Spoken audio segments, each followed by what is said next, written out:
बिस्मिल्लाहिर्रहमानिर्रहीम अस्सलाम वालेकुम अज़ीज़ तलबा, उम्मीद करता हूँ कि आप लोग खैरियत से होंगे। मैं हूँ आपका टीचर मोहम्मद तनवीर और आज हाजिर हूँ एक बहुत ही इंटरेस्टिंग टॉपिक के साथ जो कि है real life applications of sets. तो अज़ीज़ तलबा, जैसा कि टॉपिक से वाज़ह है कि आज की इस क्लास के अंदर हम कुछ रियल लाइफ से रेलिवेंट जो क्वेश्चंस हैं उन क्वेश्चंस को सोल्व करने चाह रहे हैं, उन प्रॉब्लम्स को सोल्व करने चाह रहे हैं।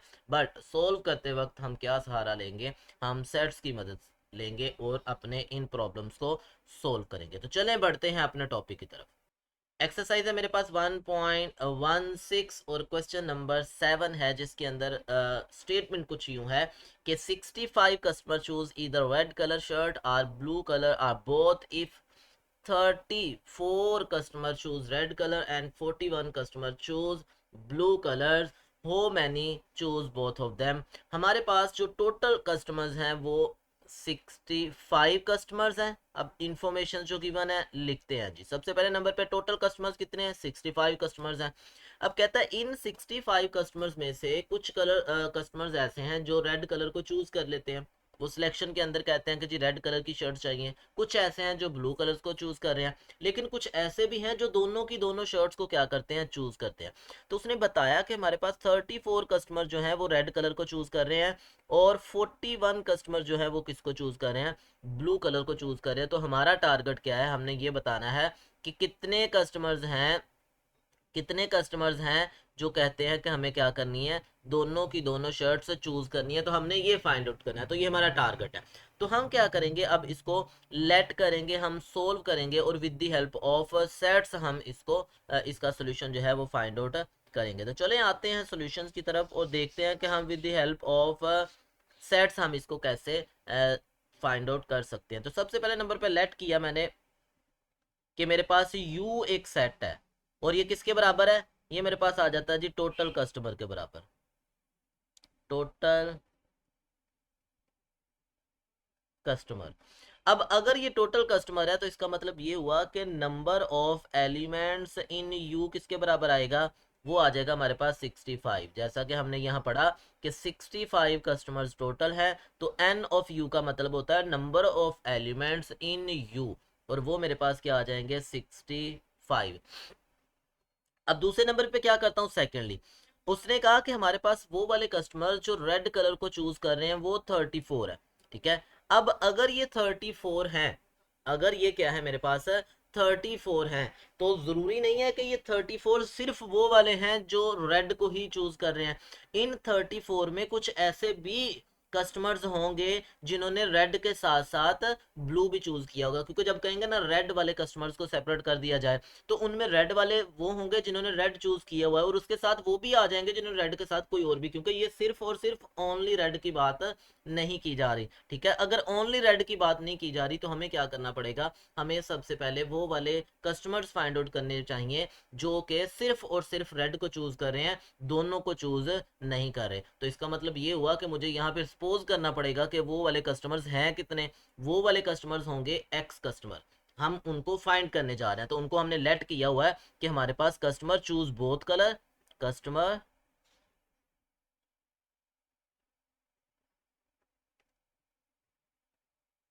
Customer choose both colour.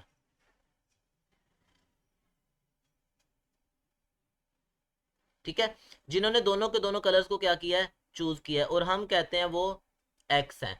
अब अगर एक्स कस्टमर्स ने बोथ कलर्स को चूज किया है तो ये हमारा टारगेट है, इसको हमने क्या करना है? फाइंड आउट करना है। लेकिन उससे पहले एक चीज कि आपने देखा कि मैंने कहा कि मेरे पास जो सिर्फ और सिर्फ रेड कलर्स वाले कस्टमर होंगे वो 34 नहीं है।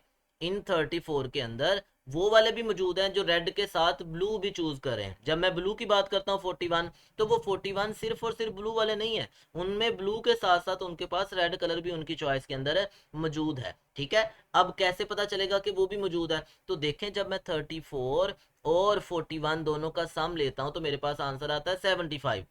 अब कस्टमर तो 65 है, बट ये दोनों का सम 75 क्यों आ रहा है? तो इसका मतलब ये है कि जब हम काउंट कर रहे हैं 34 रेड वाले, तो उन रेड में ब्लू वाले भी शामिल है, और जब मैं ब्लू वाले 45 चूज काउंट कर रहा हूं तो उनमें रेड वाले भी शामिल है।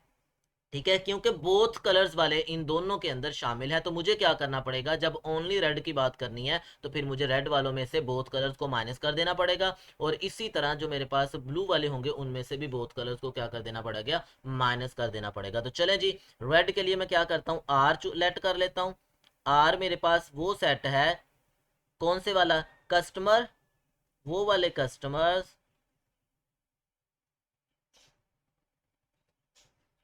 चूज ओनली रेड कलर, जिन्होंने सिर्फ और सिर्फ क्या किया है, रेड कलर को चूज किया। जब मैंने वर्ड ओनली लगा दिया ना, तो ओनली का मतलब है इसमें रेड में से जो बोथ वाले होंगे वो क्या हो जाएंगे, माइनस हो जाएंगे। तो मैंने लिखा जी मेरे पास जो आर है, नंबर ऑफ आर है, वो क्या होगा, वो 34 हो जाएगा। और उसमें से मैंने निकाल दिए कौन से वाले, जिन्होंने रेड के अलावा भी कलर चूज किए थे, और वो कौन से थे, एक्स। एक्स थे जिन्होंने बोथ कलर चूज किए, तो हमने जो बोथ कलर्स वाले स्टूडेंट्स हैं और कस्टमर्स हैं, उन कस्टमर्स को क्या कर दिया है, बाहर निकाल दिया। और इसी तरह रेड और ब्लू के लिए मैं क्या करता हूँ, बी लिख लेता हूँ। तो यहाँ मेरे पास क्या आ जाएगा, blue colours.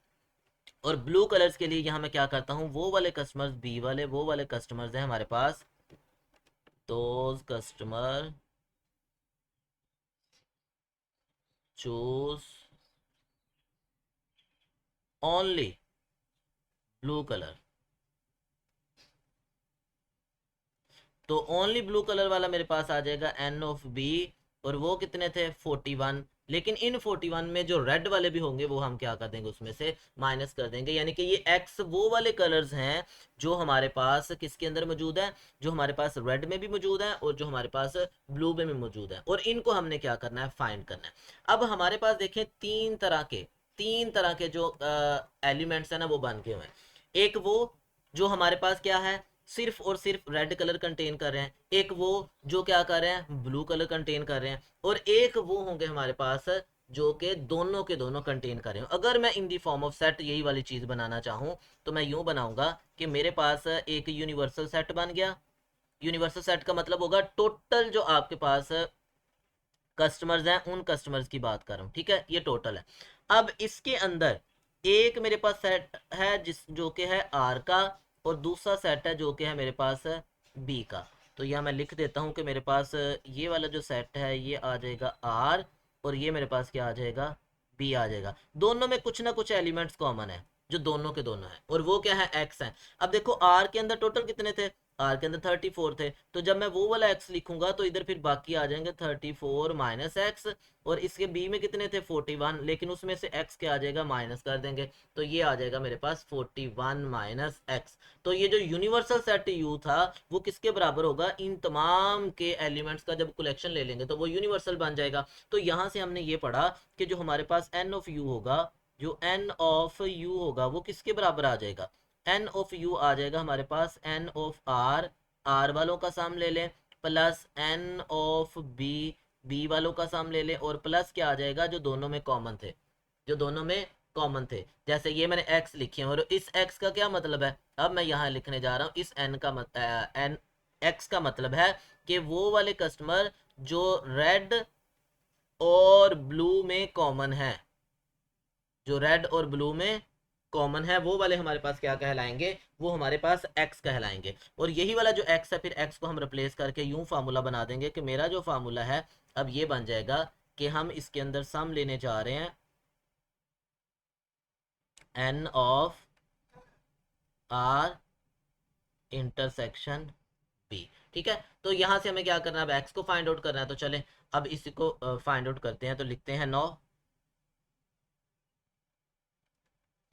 N of U is equal to वो वाले जो रेड शर्ट्स को चूज कर रहे हैं, वो वाले जो ब्लू शर्ट्स को यूज कर रहे हैं, चूज कर रहे हैं, और वो वाले जिन्होंने रेड के साथ साथ किसको चूज किया हुआ है, ब्लू को चूज किया। तो ये बोथ वाले हैं, ये हमारे पास जो कंडीशन है वो किसकी है, बोथ वाली। तो वैल्यू पुट करें, ये मेरे पास आ जाएगा जी सबसे पहले नंबर पे 65 is equal to n of R मेरे पास आ जाएगा जी 34 minus x plus 41 minus x, और यहाँ आ जाएगा प्लस का एक्स। तो यहाँ एक्स के साथ एक्स कैंसिल आउट हो जाएगा, तो ये मेरे पास आ गया 65 इज इक्वल टू। अब यहाँ से 34 प्लस 41, तो ये आ गया जी मेरे पास 75 माइनस एक्स। मैं क्या करता हूँ, अपने एक्स को उठा के लेफ्ट साइड पे ले आता हूँ, तो मेरे पास आ जाएगा 65, और यहाँ आ गया plus x is equal to 75। तो एक्स किसके बराबर आ जाएगा, 75 minus 65, and x is equal to 10 customer, 10 customers. इसका मतलब ये हुआ कि 10 कस्टमर्स हैं जो क्या करते हैं, बोथ कलर्स को चूज करते हैं। तो हम लिख देंगे सो या हैंस या सो लिखेंगे, सो 10 customer, customers choose both colours. तो 10 कस्टमर्स ऐसे हैं जो दोनों के दोनों कलर्स को चूज करते हैं। नेक्स्ट हमारे पास इसी का 8 प्रॉब्लम है। इन अ क्लास ऑफ 50 स्टूडेंट, हमारे पास एक 50 स्टूडेंट्स की क्लास है। इस 50 स्टूडेंट्स की क्लास में से 22 स्टूडेंट्स ऐसे हैं जिनके पास पेंसिल्स हैं, 32 स्टूडेंट्स ऐसे हैं जिनके पास पेन है, और 8 स्टूडेंट ऐसे हैं जिनके पास दोनों चीज़ें हैं। तो हमने क्या करना है, हमने वो वाले स्टूडेंट्स फाइंड आउट करने हैं, वो वाले स्टूडेंट्स फाइंड आउट करने हैं जिनके पास ये दोनों चीज़ें नहीं है। तो हमारा टारगेट है जी वो वाले स्टूडेंट्स की तादाद फाइंड आउट करना जिनके पास दोनों चीज़ें ही नहीं आती। तो यहाँ भी हम वही काम करेंगे, जो टोटल क्लास है, क्लास के अंदर 22 स्टूडेंट्स हैं। अब 22 स्टूडेंट्स के पास पेंसिल्स हैं, 32 के साथ हमारे पास क्या है, पेन्स है। जब मैं इन दोनों का सम लेता हूँ तो मैं देखता हूँ मेरे पास तो ये 54 बनते हैं। तो 54, तो टोटल स्टूडेंट जब 50 थे तो ये 54 कैसे आ गए, इसका मतलब ये हुआ ये 54 वो वाले स्टूडेंट्स हैं जिनमें से पेंसिल वालों में कुछ ऐसे स्टूडेंट्स भी हैं जिनके पास पेन था। लेकिन क्योंकि जब कहा कि पेंसिल वाले स्टूडेंट कितने हैं तो उन्होंने कहा 22, तो 22 में वो वाले लोग भी शामिल हो जाएंगे जिनके पास पेन था, क्योंकि पेंसिल होने की वजह से सिर्फ काउंटिंग हुई है। अब दूसरी बात, 32 स्टूडेंट्स वो जिनके पास पेन है। अब पेन वाले वो स्टूडेंट हैं जो जिनमें पेंसिल वाले भी शामिल हैं।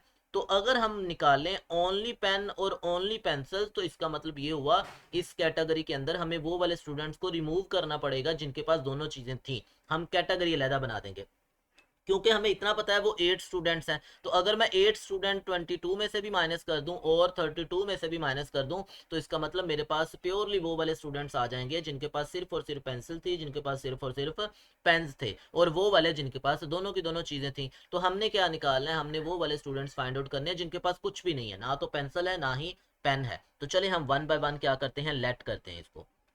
तो सोल्यूशन की तरफ आ जाते हैं। सोल्यूशन मैंने लेट किया, सबसे पहले सपोज करेंगे कि मेरे पास जो u है ना वो किसके बराबर है, टोटल स्टूडेंट।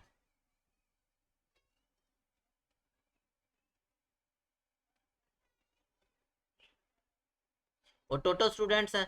अब ये टोटल स्टूडेंट्स हैं कितने, तो इसका मतलब ये हुआ कि ये जो टोटल स्टूडेंट्स हैं ये मेरे पास 50 हैं। ठीक है, नंबर वन। अब नंबर टू आ जाए। अब मैं लिखने जा रहा हूं जिनके पास सिर्फ और सिर्फ पेंसिल है। मैं जब वर्ड ओनली लगाऊंगा तो इसका मतलब अब वो वाले मैं स्टूडेंट्स की बात कर रहा हूं। अगर मैं पेंसिल कहा है तो उनके पास पेन होगा ही नहीं, और अगर मैं पेन कहूंगा तो उनके पास पेंसिल होगी ही नहीं। तो इसका मतलब ओनली वर्ड लगा दूंगा। तो यह मैं लिखने जा रहा हूं, सबसे पहले नंबर पे मेरे पास आ गया पेंसिल वाला, ए के ए लेट कर लेता हूं। और ये ए कौन से वाले स्टूडेंट्स हैं, स्टूडेंट्स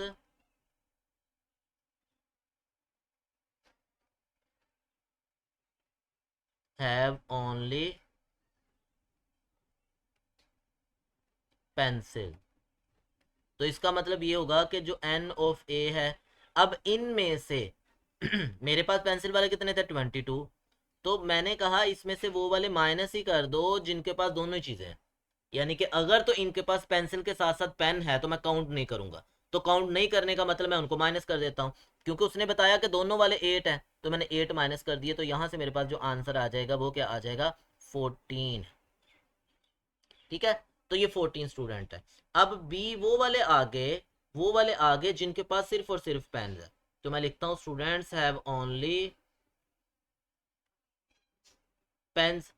तो इसका मतलब ये हुआ एन ऑफ बी कितने थे टोटल, उसने कहा 32 हैं। लेकिन इन 32 में क्योंकि मैंने वर्ड ओनली लगाया तो मैं क्या करूंगा, 8 वाले माइनस कर दूंगा वहां से। जब 8 मैंने माइनस कर दिए तो मेरे पास क्या आ जाएगा, यहाँ से आ जाएगा जी 24।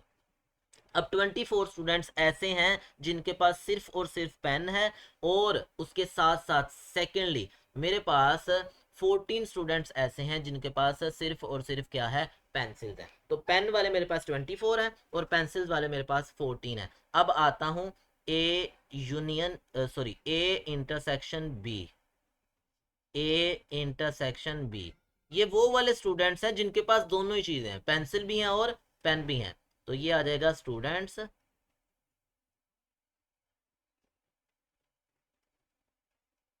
हैव बोथ, वो वाले स्टूडेंट्स जिनके पास दोनों चीजें हैं। तो मैं लिखूंगा ए इंटरसेक्शन बी, और ये किसके बराबर आ जाएगा, ये 8 के बराबर आ जाएगा। ये हमें स्टेटमेंट के अंदर मौजूद है। अब तीसरी चीज जो थी वो ये था कि वो वाले स्टूडेंट्स भी बताने हैं जिनके पास ये दोनों ही चीजें नहीं है, जिनके पास ये दोनों चीजें नहीं है। तो उसके लिए मैं क्या कर देता हूँ, मैं सी लेट कर लेता हूँ। तो मैंने उसके लिए सी सपोज कर लिया, या मैं उसके लिए क्या कह देता हूँ कि वो मेरे पास एक्स है। एक्स क्या है, स्टूडेंट्स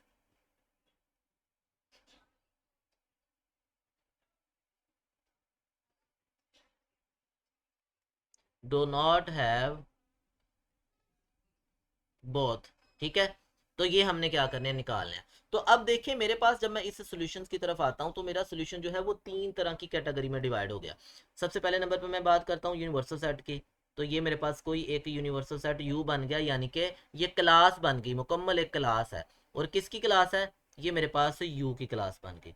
तो ये मेरे पास यू आ गया। अब इस यू के अंदर जो टोटल स्टूडेंट्स है ना वो 50 हैं। टोटल कितने हैं, 50 हैं। लेकिन जब मैं इसके सबसेट्स की बात करता हूं तो उसके सबसेट्स में सबसे पहले नंबर पे मेरे पास क्या आता है, ए आ जाता है। ठीक है, और दूसरे नंबर पे सेकेंडली मेरे पास क्या आ जाता है, बी आ जाता है। अब पहले वाला ए आ गया, दूसरे वाला क्या आ गया, बी आ गया। अब इन दोनों में टोटल स्टूडेंट जो ए था, ए के अंदर टोटल के टोटल कितने थे, 22। अब ए में टोटल मेरे पास कितने हैं, 22। जबकि मैं बी की बात करता हूं तो उसमें मेरे पास कितने हैं, टोटल 32। लेकिन हमें उसने बता दिया कि हमारे पास जो ए और बी हैं इन दोनों में जो कॉमन एलिमेंट्स है वो 8 है। अगर दोनों में कॉमन एलिमेंट्स 8 हैं तो इसका मतलब ये हुआ कि मेरे पास जो ए होगा उसमें से ये वाले 8 माइनस हो जाएंगे। अब तो ये वाले जो एलिमेंट्स आ जाएंगे ये आ जाएंगे मेरे पास 22 माइनस एक्स, सॉरी 22 माइनस 8, क्योंकि टोटल 8 थे, 22 माइनस 8 है। या मैं इसको यूं कर देता हूँ, अब मैं डायरेक्टली क्योंकि सिंप्लीफाई कर चुका हूँ तो मैं बता दूंगा कि ये मेरे पास कितने हैं, 14, और यहाँ मेरे पास कितने हैं, 24। तो नोट करें यहाँ ए के अंदर कितने बन रहे हैं, ए के अंदर मेरे पास 14 प्लस 8 22 पूरे हो गए, और बी के अंदर 24 प्लस 8 पूरे हो जाते हैं। लेकिन यू के अंदर टोटल 50 है, लेकिन वो 50 कब बनेंगे, अब कुछ ऐसे भी हैं जिनके पास ना पेन थी ना पेंसिल थे, ना पेन थी और ना ही पेंसिल है उनके पास, ना ही पेन है ना ही पेंसिल है। तो इसका मतलब ये हुआ कि मुझे अब यू अगर बनाना है तो यू कितने एलिमेंट्स के सम के इक्वल आएगा। तो मेरे पास टोटल जो है यहाँ 4 एलिमेंट्स बन रहे हैं। एक वो वाले जिनके पास कुछ भी नहीं, एक वो जिनके पास सिर्फ और सिर्फ पेंसिल है, एक वो जिनके पास दोनों चीजें हैं, और एक वो जिनके पास सिर्फ और सिर्फ पेन है। इन चारों का सम लूंगा तो वो इज इक्वल टू यू आ जाएगा। तो यहाँ मैं लिखूंगा, सो अब मैं लिखने जा रहा हूँ कि एन ऑफ यू जो है वो किसके बराबर आ जाएगा, वो आ जाएगा n of A plus n of B plus n of A intersection B, और प्लस साथ क्या आ जाएगा, एक्स। तो अब मैं क्या करता हूँ, इन सब का सम लिखता हूँ। तो मेरे पास जो क्लास ऑफ 50 स्टूडेंट्स हैं, एन ऑफ यू स्टार्ट में हमने डिफाइन किया कि वो हमारे पास कितने हैं, 50 हैं।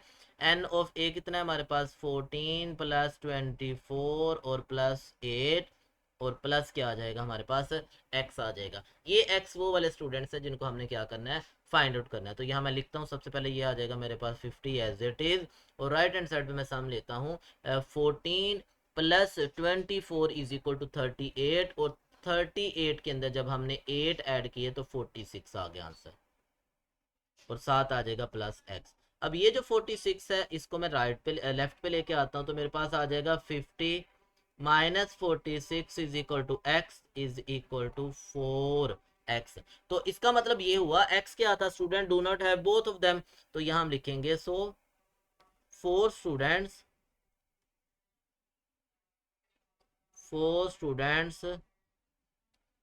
Do not have both of of them. तो ये था जी हमारा एक आज का छोटा सा टॉपिक जिसके अंदर हमने रियल लाइफ से रेलिवेंट प्रॉब्लम को सोल्व किया। उम्मीद करता हूँ कि आप लोग को समझ आई होगी। फिर भी अगर किसी तरह का कोई भी प्रॉब्लम हो तो कमेंट सेक्शन के अंदर अपना कमेंट पास कीजिएगा ताकि आपके उस प्रॉब्लम को सोल्व किया जाए। तो इंशाल्लाह दोबारा मिलेंगे एक नए टॉपिक के साथ, तब तक के लिए अल्लाह हाफिज़।